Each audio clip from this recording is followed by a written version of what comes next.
Assalamu aleyküm, assalamu aleyküm. Hürmetli güzel turuşlar. Yine erten bayram kudagası erten Hatire ve Kadırlaş gününe inanışı görüp duran koşkarımız bilen inanışı öküzümüz soyladı eken kudagası.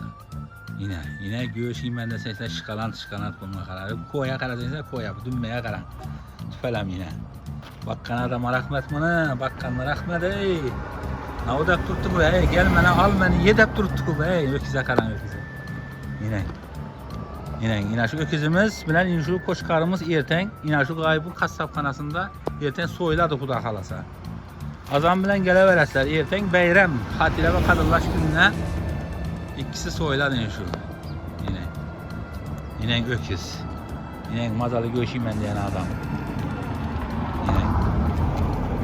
Bir şey mi şekilde yine gayb kasapxanası Nurafşan şehirçesinde Gayret Hacı Baba'nın yan başında gelevereslerese hürmetli güzel turuşlar, beymalar mazalı göğüşeyim ben, acayip koy göğüşeyim ben, öküz göğüşeyim ben dediğin olabasa beymalar geleveresler Xudağlar, beymalar.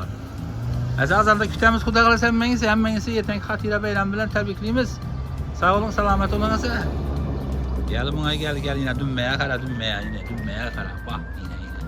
Bakkana rahmet buna, ey bakkana rahmet buna, o dedi. Sağ olun, selamet olun.